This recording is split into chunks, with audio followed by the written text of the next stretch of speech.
to another video here at Yeovil College in the Da Vinci kitchen. I'm going to be showing you probably one of the most important aspects of Christmas Day, the roast potato. Turkey gets all the attention quite rightly, but crispy roast potatoes is what everybody loves. And it all starts with the potato really itself. You need the right one. Maris Piper potatoes. Don't ignore them, don't walk past them in the supermarket. Spend a little bit extra money if you can, because it makes all the difference. If you can't get a Maris Piper, the next best thing are the red skin potatoes. They're not bad, but Maris Piper, lovely and waxy, and they just crunch up beautifully. One of the biggest mistakes that people make when they do roast potatoes is they cut them too small. The smaller you cut them, the more moisture they take on when you part boil them, and the whole point of part boiling them and roasting a potato, you want to get that moisture out, so you want to keep them quite big. So peel your potatoes using a peeler. Please don't use a knife, you lose so much of the potato. Use a peeler, and then all we're going to do is we're just going to cut them in half at a slight angle so they're nice and big, and then into your water, a little bit of salted water, okay? If they are big, if they're quite big potatoes, you can cut them into threes, and the best way to do it, take a bit of the end off and then cut them at an angle, okay? So they're all roughly the same size, and then they'll cook exactly the same, okay? Nice big potatoes, just like so. We work on 3 per person, but every family's different. Some people like 5, some people like 6, so I'll leave that up to you how much you want to do. And all you're going to do, put them into a pan of salted water. Make sure the water's cold. Okay, that's important. If you put them into already boiling water, it affects the cooking times. I always go cold water, a little bit of salt, enough water just to cover the potato by about 1 inch, and then you're going to bring it up to the boil, and when it boils, we're going to boil them for 6 minutes. And I know that sounds crazy. Why does it have to be so specific? It all matters in the end. It's 6 minutes in boiling water, and then I'm going to show you what to do next. Okay, so water's been boiling, coming up to the 6-minute mark now. So what you need to get ready, if you're at home, pour it into your sink, but you need a colander. But because you guys don't want to follow me all the way over to the sink, so we're just going to pour them into a pan. Okay, if you've only got like the plastic colanders at home, they're absolutely fine, they do the job. But here in the kitchen, we're quite lucky, we've got these quite coarse, rustic ones, which are going to rough the potatoes up quite nicely. So after 6 minutes, cold water up to the boil, then 6 minutes, not 6 minutes in total. Wait till it starts boiling, then you give them 6 minutes. Gas off, and if you're at home, you'll pour them into the sink, but you're just going to let them drain.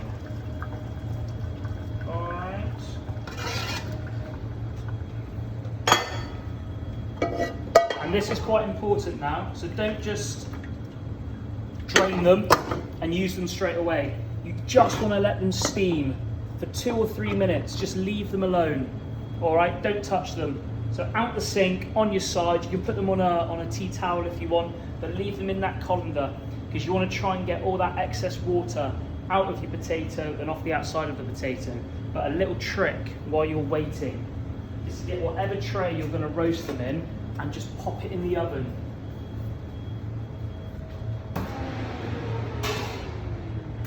We're just going to get that warming up, and what that does is that helps to speed up that roasting process. All right, so give them a little turn, just any water that's got trapped, just so it finishes draining off. And when you're at this point, when they've had a minute, you've had a couple minutes, we'll move on to stage 2. So every now and then, give them a shake, and what you'll see is they're starting to rough up. All these edges, they're starting to rough up. They're starting to break a little bit, and that's good. That's exactly what you want, because what that's going to allow is going to allow the potato to absorb all that flavour, all that fat. It's just going to give you a superior potato. If you don't part boil them, you'll still get a crispy potato, but but nothing like these. It's a different league. So, when they've had a couple minutes, steaming, shaking, you've roughed them up nicely, into your bowl. Any bowl that's big enough just to fit all your potatoes in.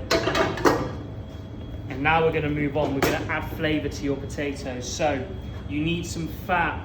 I like using goose fat. You can use duck fat. You can use normal olive oil, cooking oil. You get the same product. It's all about what you like. It gives different richness, different textures of flavour. But a lot of people make the mistake of absolutely smothering their potatoes in fat. And they almost end up boiling in the oven because there's so much fat, they never roast. They just go stodgy and horrible. So you don't need a lot of fat.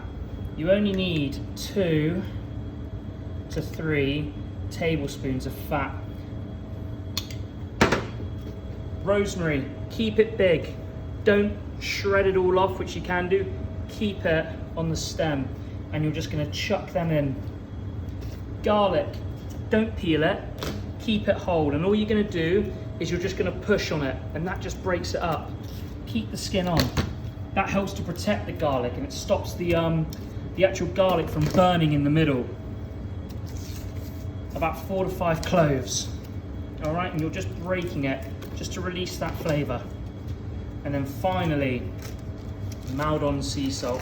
Don't use the sea salt that you use to refill your grinders.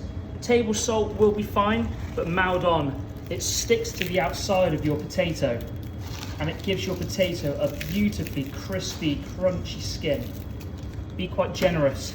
And then you're just going to shake it so everything gets evenly coated. And that's why you do it in a bowl before you put it in your tray. So every single bit of potato gets an equal amount of oil. See where it's all going shiny, glossy, and you can smell it. You can smell that fat starting to wake up.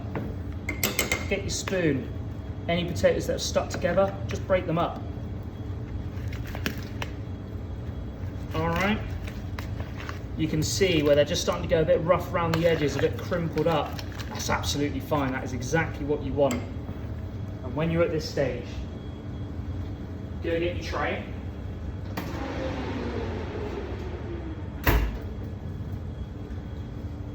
And you're going to pour your potatoes into your tray. Hear that? That is exactly what you want. And the only thing we're going to do to them is we're just going to turn them so the flat side is facing down. And the reason you do that is because it's got a larger area. Okay? And you're going to get that nice and crispy while the rest of your potato is crisping up as well. And we're not going to touch them now. We're going to give them about 45 minutes in the oven, and then there's going to be one more step you need to do. But again, a lot of people make the mistake of every 15 minutes just shaking the potatoes, and then they wonder why it doesn't go crispy. The more time you open your oven, the more heat keeps leaving your oven. So every time you open the oven, heat's coming out of it. You're breaking up the potato. All you're doing is damaging your potato. Just do this, pop them in the oven, go and have a cup of tea. Forget about them. You don't need to see them again for at least 45 minutes. And you can see there's hardly any excess fat in the tray. Yeah? Just a little bit of oil, and that's all you want. That's all you need. So about 180, but at home you might want to go 200 because these ovens are quite powerful.